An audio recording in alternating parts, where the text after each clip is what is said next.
कुछ आगे बढ़कर संगमा ने जीप रुकवा दी ಸ್ವಲ್ಪ ಮುಂದೆ ಏನಾಗ್ತದಪ್ಪ ಅಂದ್ರೆ ಹೋದ ತಕ್ಷಣ ಸೊ ಆ ರಾಜ್ಯದ ಅಧಿಕಾರಿ ಯಾರು ಶ್ರೀ ಸಂಗಮ ಇದ್ರಲ್ಲ ಅವರು ಆ ಏನನ್ನ ಜೀಪನ್ನು ಏನು ಮಾಡ್ತಾರೋ ನಿಲ್ಲಿಸ್ಬಿಡ್ತಾರೆ. ಹಮ್ ಸಭಿ ನೀಚೆ ಉತ್ತರ್ ಗಯೆ ಅಲ್ಲಿ ಜೀಪ್ನಲ್ಲಿ ಇರ್ತಕ್ಕಂಥ ಎಲ್ಲ 4 ಜನರು ಕೆಳಗಡೆ ಇಳಿಕೋತಾರೆ.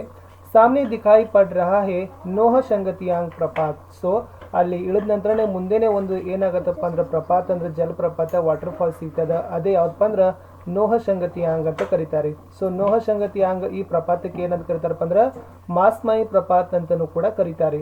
ಸೊ ಅದ್ರದ್ದು ಮೂಲ ಹೆಸರು ಬಂದ್ಬಿಟ್ಟನೆ ನೋಹ ಸಂಗತಿಯಾಂಗ್ ಪ್ರಪಾತ. ಸೊ ಅದು ಏನಾಗದಪ್ಪ ಅಂದ್ರೆ ಶಾರ್ಟ್ ಆಗಿ ಮಾಸ್ಮಾಯಿ ಪ್ರಪಾತ್ ಅಂತ ಏನಾಗದ ಪ್ರಸಿದ್ಧಿ ಆಗಿದೆ.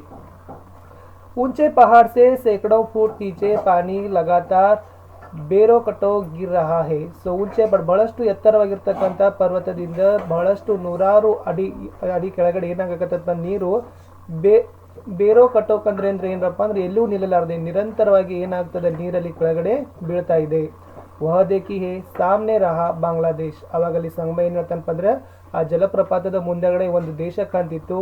ಅದೇ ಯಾವ ದೇಶಪ್ಪ ಅಂದ್ರೆ ಬಾಂಗ್ಲಾದೇಶ್. ಸಂಗಮ ಕೆ ಸಾಥಿಯೋ ಮೈ ಸೆ ಏಕ ಕಹತಾ ಹೇ. ಅದನ್ನ ಯಾರು ಹೇಳ್ತಾರಪ್ಪ ಅಂದ್ರೆ ಆ ಸಂಗಮ ಜೊತೆ ಏನು ಗೆಳೆಯರು ಬಂದಿರಲ್ಲ ಆ ಗೆಳೆಯರಲ್ಲಿ ಒಬ್ಬನೇ ಹೇಳ್ತಾರೋ ಅಲ್ಲಿ ಮುಂದೆ ನೋಡಿ ಅದು ಬಾಂಗ್ಲಾದೇಶ್ ಅಂತ. ಅಭಿ ಅಭಿ ಜಬ್ ಜೀಪ್ ಸೆ ಉತರೆ ಥೇ ಹಲ್ಕಿ ಧೂಪ್ ಥಿ. ಅವಾಗ ಅವರು ಆ ಒಂದು ವಾಹನದಿಂದ ಜೀಪಿನಿಂದ ಕೆಳಗಡೆ ಇರ್ತಾರಲ್ಲ ಅವಾಗ ಏನಪ್ಪ ಅಂದ್ರೆ ಧೂಪ್ ಅಂದ್ರೆ ಬಿಸಿಲು ಬಹಳಷ್ಟು ಕಡಿಮೆ ಬಿಸಿಲಿತ್ತು. ಅವ್ರ ಅಭಿ ಕ್ಷಣ್ ಬರ್ಬಾದ್ ಹಿ ಬಾದಲ್ ಗಿರೆ ಅಂದ್ರೆ ಅದೇ ಒಂದು ಕ್ಷಣದಲ್ಲಿ ಏನಾಗ್ತದಪ್ಪ ಅಂತಂದ್ರೆ ಬಾದಲ್ಗಿರೆ ಮತ್ತು ಮೋಡಗಳು ಕವಿತಾವೆ. ಹಲ್ಕಿ ಹಲ್ಕಿ ವರ್ಷ ಹೋನೆಲೆಗೆ ಮತ್ತೆ ಏನಾಗ್ತದಪ್ಪ ಅಂದ್ರೆ ನಿಧಾನಗತಿಯಲ್ಲಿ ಮಳೆ ಆಗ್ಲಿಕ್ಕೆ ಪ್ರಾರಂಭ ಆಗುತ್ತೆ. ಮೈ ಸಂಗಮಕ್ಕೆ ಆಗೆ ಅಪ್ನಾ ಪುರಾನಾ ಸವಾಲ್ ದೊಹರಾತಾ ಹೂಂ. ಮತ್ತೆ ಅವ್ರು ಏನ್ ಮಾಡ್ತಾರಪ್ಪ ಅಂದ್ರೆ ಲೇಖಕರು ಸಂಗಮ ಅವರ ಮುಂದೆ ಮತ್ತೆ ಒಂದು ಹಳೆಯ ಪ್ರಶ್ನೆಯನ್ನು ಏನ್ ಮಾಡ್ತಾರಪ್ಪ ಅಂದ್ರೆ ದೊಹರಾನ ಅಂದ್ರೆ ಕೇಳ್ತಾರೆ, ರಿಪೀಟ್ ಮಾಡ್ತಾರೆ. ಕ್ಯಾ ಸಾಲ್ ಭರ್ ಯಹಾ ವರ್ಷ ಹೋತಿ ರಹತಿ ಹೇ. ಮತ್ತೆ ಅದೇ ಕ್ವಶನ್ ಕೇಳ್ತಾರ ಅವ್ರೇನು ಏನು ಇಲ್ಲಿ ವರ್ಷವಿಡೀ ಎಲ್ಲ ಮಳೆ ಆಗುತ್ತಾ. ಸಂಗಮ ಹಸ್ತೆ ಹುए कहते हैं पंत साहब यह चिरापुंजी है. ಅವಾಗ ಸಂಗಮ ಅವ್ರು ನಗ್ತಾ ಅವ್ರ ಪ್ರಶ್ನೆಗೆ ಉತ್ತರವನ್ನು ಕೊಡ್ತಾರೆ, ಪಂತ್ ಸಾಹೇಬ್ರೆ ಇಲ್ಲಿ ವರ್ಷ ಪೂರ್ತಿನೂ ಕೂಡ ಮಳೆ ಆಗತ್ತೆ, ಅದಕ್ಕೆ ಇದನ್ನ ಏನಂತ ಕರಿತೀವಿ ಚಿರಾಪುಂಜಿ ಅಂತ ಕರಿತೀವಿ ಅಂತ ಸಂಗಮ ಅವ್ರು ಏನ್ ಮಾಡ್ತಾರಪ್ಪ ಅಂದ್ರೆ ಹೇಳ್ತಾರೆ. ಸೊ ಅರ್ಥ ಆಯ್ತು ಅಂತ ಅನ್ಕೊಂಡಿದ್ದೀನಿ. ನೋಹ ಸಂಗತ್ಯಾಂಗ್ ಪ್ರಪಾತ್ಗೆ ಮಾಸ್ಮಾಯಿ ಪ್ರಪಾತ್ ಅಂತ ಕರೀತಾರೆ. ಸೊ ಈ ಮಾಸ್ಮಾಯಿ ಪ್ರಪಾತದ ಮುಂದೆನೇ ಬಾಂಗ್ಲಾದೇಶ ಇದೆ. ಆಮೇಲೆ ಸೊ ಅಲ್ಲಿ ಸಂಗಮ ಅವ್ರ ಉತ್ತರವನ್ನು ಕೊಡ್ತಾರೆ ಪಂತ್ ಅವ್ರಿಗೆ ಏನಪ್ಪ ಅಂದ್ರೆ ಇಲ್ಲಿ ವರ್ಷ ಪೂರ್ತಿ ಮಳೆ ಆಗ್ತಿದೆ, ಅದಕ್ಕೆ ಇದನ್ನ ಏನಂತ ಕರಿತೀವಿ ಚಿರಾಪುಂಜಿ ಅಂತ ಕರಿತೀವಿ ಅಂತ ಯಾರು ಹೇಳ್ತಾರಪ್ಪ ಅಂದ್ರೆ ಉತ್ತರ ಸಂಗಮ ಅವರು ಹೇಳ್ತಾರೆ. ಸೊ ಇದೇ ನಾವು ಚಿತ್ರವನ್ನು ಇಲ್ಲಿ ಕೊಂಡಿದ್ದೀನಿ. ಇದನ್ನೇ ನುಹಂಗಪತಿಯಾಂಗ್ ಅಂದ್ರೆ ಮಾಸ್ಮಾಯಿ ಪ್ರಪಾತ ಅಂತ ಕರಿತೀವಿ. ಬಹಳಷ್ಟು ಎತ್ತರದಲ್ಲಿ ಇರ್ತಕ್ಕಂಥ ಇದು ಪ್ರಪಾತ. ಈ ಪ್ರಪಾತದ ಮುಂದೆ ನೋಡಿದ ತಕ್ಷಣನೇ ನಮ್ಗೆ ಏನಾಗತ್ತಪ್ಪ ಅಂದ್ರೆ ಭಾರತದ ನೆರೆಯ ದೇಶವಾಗಿರ್ತಕ್ಕಂಥ ಬಾಂಗ್ಲಾದೇಶವನ್ನು ನಾವೇನ್ ಮಾಡ್ಬೋದು ನೋಡ್ಬೋದು. ಸೊ ಅಷ್ಟು ಒಂದು ರೋಮಾಂಚನಕಾರಿಯಾಗಿರ್ತಕ್ಕಂಥ ಒಂದು ಪ್ರಪಾತ ಇದಾಗಿದೆ. ಮುಂದೆ ಇದೆ ಹಾ ಖಯಾಲ್ ಆಯಾ ಯಹ ಚಿರಾಪುಂಜಿ. ಖಯಾಲ್ ಅಂದ್ರೆ ಅವಾಗ ಏನಾಗ್ತದಪ್ಪ ಅಂದ್ರೆ ಅವ್ರಿಗೆ ಸಮಜ ಆಯಾ. ಸೊ ಅವಾಗೆ ಗೊತ್ತಾಗತ್ತೆ ಹೌದು ಇದು ಯಾವುದು ಚಿರಾಪುಂಜಿ ಇದೆ ಅಂತ ಅವನು ಹೇಳ್ತಾನೆ. समुद्र की तरह से कोई 1300 मीटर ऊपर जो विश्व में सबसे अधिक वर्षा होने वाले स्थान के लिए प्रसिद्ध है. ಇದನ್ನ ಬಹಳಷ್ಟು ಸರಿ ಪರೀಕ್ಷೆ ಒಳಗಡೆ ಕೇಳ್ತಾರೆ. ಅಂದ್ರೆ ಏನಪ್ಪ ಅಂದ್ರೆ ಚಿರಾಪುಂಜಿ ಯಾಕೆ ಪ್ರಸಿದ್ಧ ಅಂದ್ರೆ ಸಮುದ್ರ ಕಿ ಸತಹ ಅಂದ್ರೆ ಸ್ಥಾನ. ಸಮುದ್ರ ಕಿ ಸತಹ ಸೆ ಕೋಯಿ 1300 ಮೀಟರ್ ऊपर ಸಮುದ್ರ ಸ್ಥಾನದಿಂದ 1300 ಮೀಟರ್ ಎತ್ತರದಲ್ಲಿ ಜೋ ವಿಶ್ವ ಮೇ ಸಬ್ಸೆ ಅಧಿಕ ವರ್ಷ ಹೋನೆ ವಾಲೆ ಸ್ಥಾನ ಕೆ ಲಿಯೆ ಪ್ರಸಿದ್ಧ. ಅದು ವಿಶ್ವದಲ್ಲಿ ಅತಿ ಹೆಚ್ಚು ಮಳೆ ಬೀಳತಕ್ಕಂಥ ಒಂದು ಸ್ಥಾನಕ್ಕೆ ಈ ಚಿರಾಪುಂಜಿ ಏನಾಗದಪ್ಪ ಅಂದ್ರೆ ಪ್ರಸಿದ್ಧಿಯಾಗಿದೆ. ಸಮುದ್ರ ಸ್ಥಾನದಿಂದ 1300 ಮೀಟರ್ ऊपर ಅಂದ್ರೆ 1300 ಮೀಟರ್ ಎತ್ತರದಲ್ಲಿ. ಓಕೆ, हम लोग कभी कल कल छल छल करते प्रपात को निहार रहे हैं. ಈಗೂ ಕೂಡ ಅವ್ರು ಎಲ್ಲಿದ್ದಾರಪ್ಪ ಅಂದ್ರೆ ಮಾಸ್ಮಾಯಿ ಪ್ರಪಾತದಲ್ಲಿದ್ದಾರೆ. ಅಲ್ಲಿ ನೀರು ಏನಾಗತ್ತದಪ್ಪ ಅಂದ್ರೆ ಕಲ ಕಲ ಛಲ ಛಲ ಅಂತಕ್ಕಂಥದ್ದು ಹರಿತಾ ಇದೆ. ಆ ಎಲ್ಲ ಒಂದು ಜಲಪ್ರಪಾತವನ್ನು ಅವ್ರು ಏನ್ ಮಾಡ್ಲಿಕ್ಕತ್ತಿದ್ದಾರೆ ಅವಲೋಕನವನ್ನ ಮಾಡ್ತಾ ಇದ್ದಾರೆ, ನೋಡ್ತಾ ಇದ್ದಾರೆ. ಕಭಿ ಪಾನಿ ಸೆ ಧೀರೆ ಬಾಂಗ್ಲಾದೇಶ್ ಕೆ ಭೂಭಾಗಕ್ಕೋ. ಅಲ್ಲಿ ಆ ಒಂದು ಪರ್ವತನೂ ಕೂಡ ಏನಾಗದಪ್ಪ ಅಂದ್ರೆ ಬಾಂಗ್ಲಾದೇಶಿಗೆ ಸುತ್ತುವರೆದಿದೆ. ಸೊ ಅದನ್ನು ಕೂಡ ಅವ್ರು ಏನ್ ಮಾಡ್ತಾರಪ್ಪ ಅಂದ್ರೆ ಎಲ್ಲ ಗೆಳೆಯರು ಆ ಒಂದು ಜಲಪ್ರಪಾತದ ಸುತ್ತಲಿರ್ತಕ್ಕಂಥ ಒಂದು ಪ್ರದೇಶವನ್ನ ಅವಲೋಕನವನ್ನ ಮಾಡ್ತಾರೆ. ವರ್ಷ ಫಿರ್ ಬಂದ್ ಹೋಗೈ ಹೇ. ಅಷ್ಟೊಳಗಡೆ ಏನಾಗ್ತದಪ್ಪ ಅಂದ್ರೆ ಮಳೆ ನಿಂತು ಹೋಗ್ತದ. ಧೂಪ್ ಫಿರ್ ಖಿಲ್ ಆಯಿ ಹೇ. ಮತ್ತೇನಾಗ್ತದಪ್ಪ ಅಂದ್ರೆ ಬಿಸಿಲು ಬೀಳ್ತದ.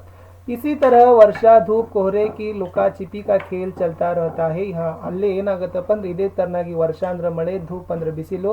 ಸೊ ಹಾಗೆ ಸ್ವಲ್ಪ ಬಿಸಿಲು ಬಿತ್ತಂದ್ರೆ ಮತ್ತೆ ಮಳೆ ಬರುತ್ತೆ, ಮತ್ತೆ ಮಳೆ ಬಿತ್ತು ಬಿಸಿಲು.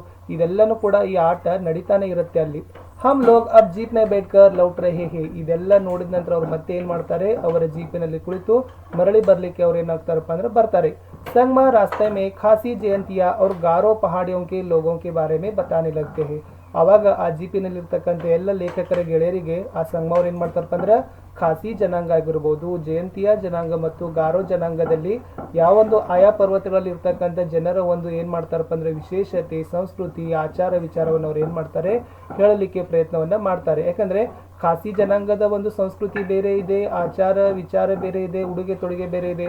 ಅದೇ ತನ್ನಾಗಿ ಜಯಂತಿಯ ಜನಾಂಗದನ್ನು ಕೂಡ ಇವೆಲ್ಲ ಬುಡಕಟ್ಟು ಜನಾಂಗಗಳು, ಖಾಸಿ, ಜಯಂತಿಯ, ಗಾರೋ ಇವೆಲ್ಲ ಬೇರೆ ಬೇರೆ ರೀತಿಯಾಗಿರ್ತಕ್ಕಂಥ ಬುಡಕಟ್ಟು ಜನಾಂಗಗಳ ಸಂಸ್ಕೃತಿ, ಆಚಾರ ವಿಚಾರ ಇವೆಲ್ಲವುಗಳನ್ನು ಏನು ಮಾಡ್ತಾರಪ್ಪ ಅಂದ್ರೆ ಎಳೆಯಾಗಿ ಅವರೆಲ್ಲ ಗೆಳೆಯರ ಬಳಗಕ್ಕೆ ಸಂಗಮ ಅವ್ರು ಏನು ಮಾಡ್ತಾರೆ ವಿವರಣೆಯಿಂದ ಕೊಡ್ತಾರೆ.